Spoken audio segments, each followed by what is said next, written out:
ఒకానొకప్పుడు ఒక అడవిలో ఒక కాకి నివసించింది. ఆ కాకికి తన నల్లని రెక్కలు నచ్చలేదు మరియు అవి అసహ్యంగా ఉన్నాయని అనుకుంది. ఒకరోజు దానికి కొన్ని నెమలి రెక్కలు దొరికాయి. వాటిని తన శరీరానికి అతికించుకుంది. ఆ తర్వాత అది గర్వంగా చెప్పింది, నేనిప్పుడు నెమళ్లకంటే అందంగా ఉన్నాను అని. అది నెమళ్ల గుంపులో చేరడానికి వెళ్ళింది. కాని నెమళ్ళు అది గమనించి అవి ఆ నెమలి రెక్కలన్నిటినీ పీకేశాయి. సిగ్గుతో కాకి వెనక్కి వచ్చింది. ఆ కాకి ఒంటరిగా కూర్చొని ఏడ్చింది. అప్పుడు ఒక తెలివైన గుడ్లగూబ వచ్చి చెప్పింది, నీ అసలు రూపమే నీ బలం. నువ్వు ఇతరులను అనుకరిస్తే నీకు గౌరవం రాదు, బదులుగా ప్రజలు నిన్ను చూసి నవ్వచ్చు అని.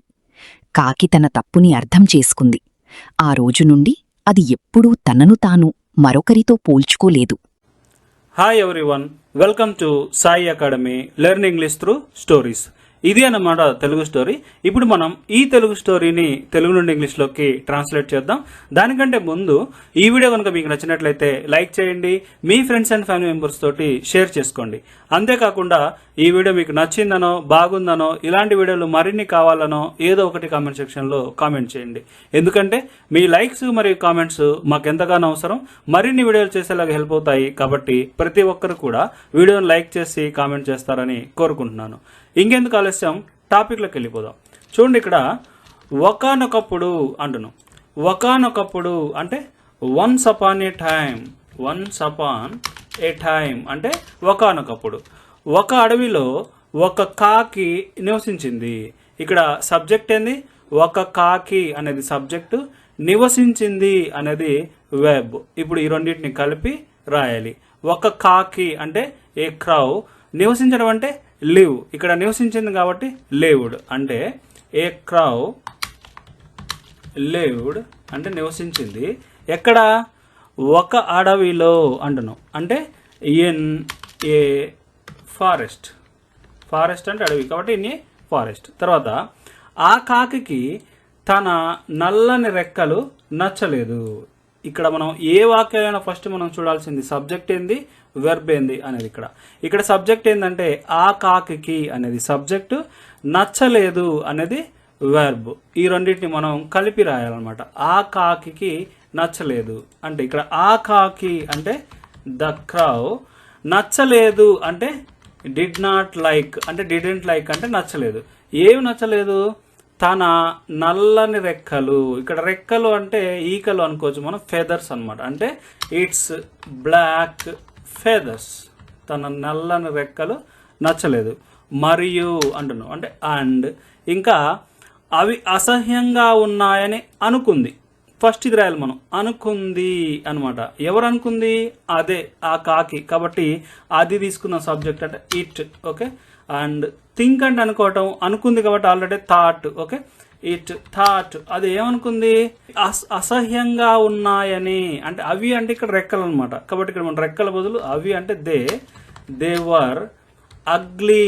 అగ్లీ అంటే అసహ్యంగా ఉండడం అనమాట. They were ugly. అవి అసహ్యంగా ఉన్నాయని అనుకుంది. ఇక్కడ మీరు ఈ రెండు సెంటెన్సెస్ మధ్యలో ఇక్కడ దట్ కూడా రాయొచ్చు. Okay. It thought that they were ugly అన్న okay, it thought they were ugly అన్న ఒకటే, రెండు ఒకటే. తర్వాత ఒకరోజు అంటున్నాం. అంటే వన్ డే. దానిని యాక్చువల్లీ ఇక్కడ దానిని కాదు, దానికి. ఓకే. దానికి కొన్ని నెమలి రెక్కలు దొరికాయి. ఇక్కడ దానికి అనేది ఇది సబ్జెక్టు, దొరికాయి అనేది వెబ్. ఓకే. ఈ రెండింటిని మనం ఇప్పుడు కలిపి రాయాలి. ఇక్కడ ఇక్కడ దొరకడం అంటే ఫైండ్, దొరికాయి కాబట్టి ఫౌండ్ అనొద్దు. అంటే ఇట్ ఫౌండ్. ఏం దొరికాయి? కొన్ని నెమలి రెక్కలు. ఓకే. నెమలి అంటే పికాక్, రెక్కలు అంటే ఫెదర్స్ అని రాస్తే అంటే ఇట్ ఫౌండ్ సమ్, కొన్ని అంటున్నాం కాబట్టి some peacock feathers. Okay. It found some peacock feathers. వాటిని తన శరీరానికి అతికించుకుంది. ఓకే. ఇక్కడ కామా ఉంది కాబట్టి నేను మళ్ళీ అండ్ రాసిన. అండ్ వాటిని తన శరీరానికి అతికించుకుంది. ఏం అతికించు? అదే. కాబట్టి ఇట్ ఇక్కడ అతికించుకోవడం అంటే అటాచ్ చేసుకుంది అనమాట. అంటే ఇట్ అటాచ్డ్ వాటిని కాబట్టి దెమ్. ఓకే. దెమ్ తన శరీరానికి అంటున్నాం. అంటే టు ఇట్స్ బాడీ, తన శరీరానికి అతికించుకుంది. ఆ తరువాత అంటున్నాం అంటే ఆఫ్టర్ దట్, ఆ తరువాత అది గర్వంగా చెప్పింది. ఓకే, ఇక్కడ సబ్జెక్ట్ ఏంది, అది ఏం చేసింది, చెప్పింది. ఇట్ సెడ్, గర్వంగా అంటే proudly. Okay, it said proudly, గర్వంగా చెప్పింది. ఏం చెప్పింది, నేను ఇప్పుడు నెమళ్ళ కంటే అందంగా ఉన్నాను. ఫస్ట్ ఇక్కడ ఇప్పుడు తీసుకుందాం సపరేట్గా, అంటే నౌ అని అర్థం. నౌ అంటే ఇప్పుడు, నేను అందంగా ఉన్నాను. ఓకే, నేను అందంగా ఉన్నాను కాబట్టి ఐ ఆమ్ బ్యూటిఫుల్, నేను అందంగా ఉన్నాను. ఇక్కడ నెమళ్ళ కంటే అందంగా ఉన్నాను అంటే వేరే వాటితోటి పోల్చుకుంటుంది కాబట్టి ఇక్కడ మనం బ్యూటిఫుల్ అనే సింపుల్ అడ్జెక్టివ్ రాయకుండా కంపేర్ చేస్తుంది కాబట్టి కంపేరిటివ్ అడ్జెక్టివ్ రాయాలి. అంటే I am more beautiful. Okay, beautiful, more beautiful, most beautiful. కాబట్టి ఇక్కడ కంపేరిటివ్ అడ్జెక్టివ్ మనం మోర్ బ్యూటిఫుల్ తీసుకోవాలి. Okay, I am more beautiful, ఎవరికంటే, నెమళ్ళ కంటే. Okay, I am more beautiful than peacocks. Okay, I am more beautiful than peacocks అని అది అనుకుంది అనమాట. తర్వాత అది ఒక నెమళ్ళ గుంపులో చేరడానికి వెళ్ళింది. ఇక్కడ సబ్జెక్ట్ ఏంది, అది ఏం చేసింది, వెళ్ళింది. అంటే ఇట్ వెంట్, అది వెళ్ళింది. దేనికి, చేరటానికి అంటే జాయిన్ అవ్వడానికి. కాబట్టి ఇట్ వెంట్ టు జాయిన్, ఎక్కడ, ఒక నెమళ్ళ గుంపులో. It went to join a group of peacocks. Okay, A group of peacocks, ఒక నెమళ్ళ గుంపులో చేరడానికి వెళ్ళింది. ఓకే, కానీ నెమళ్ళు అది గమనించి. ఓకే, ఫస్ట్ ఇది కానీ రాద్దాం. కానీ అంటే బట్, నెమళ్ళు అది గమనించి అంటే గమనించాయి అని అర్థం. ఇక్కడ సబ్జెక్ట్ ఏంది, నెమళ్ళు ఏం చేశాయి, గమనించాయి అంటే నోటీస్ చేశాయి. కాబట్టి but the peacocks, okay, noticed, గమనించాయి. అది అన్నది కాబట్టి that. Okay, but the peacocks noticed that, అవి నెమలి రెక్కలు అన్నిటినీ పీకేశాయి. ఓకే, అవి పీకేశాయి. ఇక్కడ సబ్జెక్ట్ ఏంది, అవి. కాబట్టి దే, ఇక్కడ పుల్ అవుట్ అంటే పీకటం, pulled out. Okay, they pulled out, వేటిని పీకేశాయి, ఆ నెమలి రెక్కలు అన్నిటినీ. అంటే they pulled out all the peacock feathers, నెమలి ఈకలన్నిటినీ పీకేశాయి అని అర్థం. ఓకే, సిగ్గుతో కాకి వెనక్కి వచ్చింది. ఇక్కడ సబ్జెక్ట్ ఏంది, కాకి ఏం చేసింది, వెనక్కి వచ్చింది అంటే రిటర్న్ అయింది అనమాట. అంటే the క్రౌ returned. Okay, the క్రౌ returned. Okay, ఇక్కడ రిటర్న్ బదులు మీరు కేమ్ బ్యాక్ అని కూడా రాసుకోవచ్చు. ఓకే, ద క్రౌ కేమ్ బ్యాక్ అన్నా సరే ఓకే, ద క్రౌ రిటర్న్ అన్నా సరే ఓకే. సిగ్గుతో అంటున్నాం అంటే feeling ashamed. Okay, feeling ashamed అంటే సిగ్గుగా ఫీల్ అవుతూ రిటర్న్ అయింది అని అర్థం అనమాట. తర్వాత ఆ కాకి ఒంటరిగా కూర్చొని ఏడ్చింది. ఇక్కడ సబ్జెక్ట్ ఏంది, ఆ కాకి అనేది సబ్జెక్టు. ఫస్ట్ ఏం చేసింది, ఒంటరిగా, ఇలా రాయాలి మనం. ఓకే, అంటే ద క్రో సాట్, కూర్చుంది కాబట్టి అలోన్, ఒంటరిగా, అండ్ ఏం చేసింది, ఏడ్చింది అంటే క్రైడ్, ఏడ్చింది. అప్పుడు అంటున్నాం, అప్పుడు అంటే దెన్, అప్పుడు ఒక తెలివైన గుడ్లగూబ వచ్చి చెప్పింది. ఇక్కడ సబ్జెక్ట్ ఏంది, ఒక తెలివైన గుడ్లగూబ అనేది సబ్జెక్టు. ఏం చేసింది, ఫస్ట్ వచ్చింది తర్వాత చెప్పింది. కాబట్టి ఒక తెలివైన గుడ్లగూబ వచ్చింది అని అర్థం. అంటే then a wise owl. Okay, owl అంటే గుడ్లగూబ, వైజ్ అంటే తెలివైన. ఓకే, కేమ్ అండ్ ఏం చేసింది, చెప్పింది అంటే సెడ్, చెప్పింది. ఏం చెప్పింది, నీ అసలు రూపమే నీ బలం. ఓకే, నీ అసలు రూపమే అంటే your true self. Okay, your true self is, నీ అసలు రూపమే, నీ బలం అంటే యువర్ స్ట్రెంగ్త్ అన్నమాట. Your true self is, okay, your strength అని చెప్పింది. కాకి ఇంకేం చెప్పింది, నువ్వు ఇతరులను అనుకరిస్తే, ఓకే, నువ్వు ఇతరులను అనుకరిస్తే, ఇక్కడ కండిషన్ అనమాట, ఇఫ్ కండిషన్ అంటే ఇఫ్ యూ ఫాలో లేకపోతే ఇఫ్ యూ కాపీ.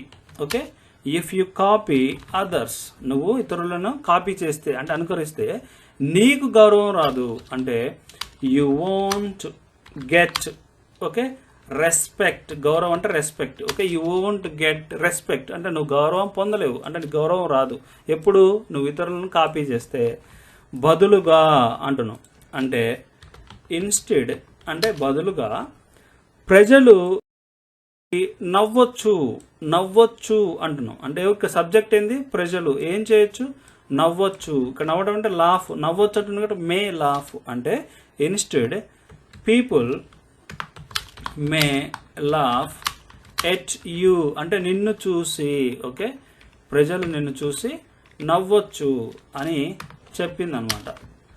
కాకి తన తప్పును అర్థం చేసుకుంది. ఇక్కడ సబ్జెక్ట్ ఏంది, కాకి అర్థం చేసుకుంది అంటే అండర్స్టాండ్ అయిందన్నమాట దానికి. అంటే ద క్రో అండర్స్టూడ్, అర్థం చేసుకుంది కాబట్టి. ఓకే, అండర్స్టూడ్ తన తప్పుని అంటే ఇట్స్ మిస్టేక్, తన తప్పునది అర్థం చేసుకుంది.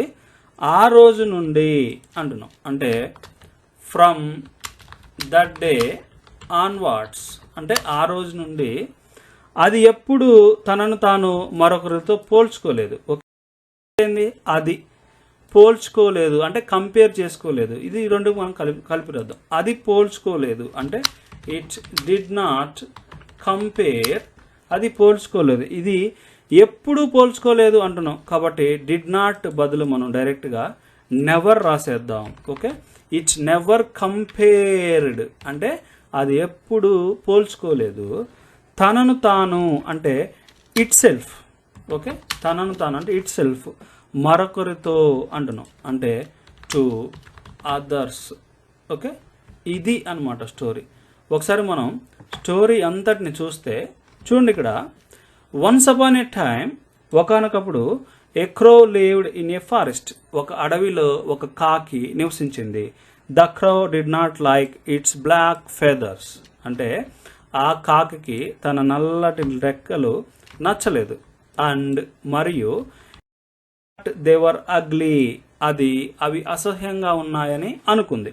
వన్ డే ఒకరోజు it found some peacock feathers, దానికి కొన్ని నెమలి రెక్కలు దొరికాయి. అండ్ మరియు it attached them to it's body, అది వాటిని తన శరీరానికి అతికించుకుంది అంటే అంటించుకుంది. ఆఫ్టర్ దట్ ఆ తర్వాత ఇట్ సెడ్ ప్రౌడ్లీ, అది గర్వంగా చెప్పింది. నౌ ఇప్పుడు I am more beautiful than peacocks, నేను నెమళ్ళ కంటే అందంగా ఉన్నాను అని.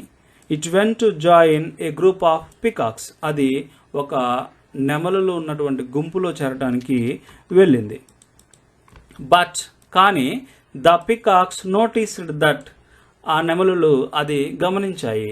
They pulled out all the peacock feathers, అవి నెమలి రెక్కలన్నిటిని అంటే నెమలీకలన్నింటినీ పీకేశాయి.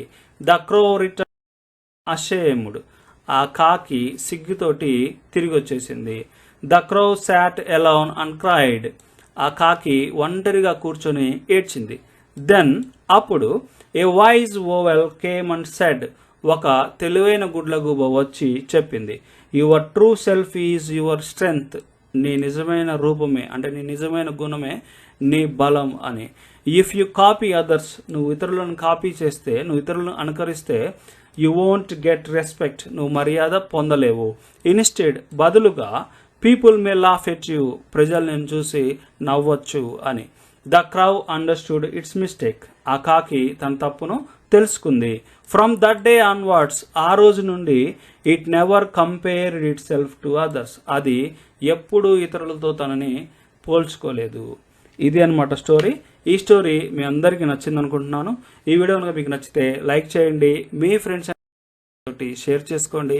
అంతేకాకుండా ఈ వీడియో మీకు నచ్చిందనో బాగుందనో ఇలాంటి వీడియోలు మరిన్ని కావాలనో ఏదో ఒకటి కామెంట్ సెక్షన్లో కామెంట్ చేయండి. ఎందుకంటే మీ లైక్స్ మరియు కామెంట్స్ మాకు ఎంతగానో అవసరం, మరిన్ని వీడియోలు చేసేలాగా హెల్ప్ అవుతాయి. కాబట్టి ప్రతి ఒక్కరు కూడా వీడియోని లైక్ చేసి కామెంట్ చేస్తారని కోరుకుంటున్నాను.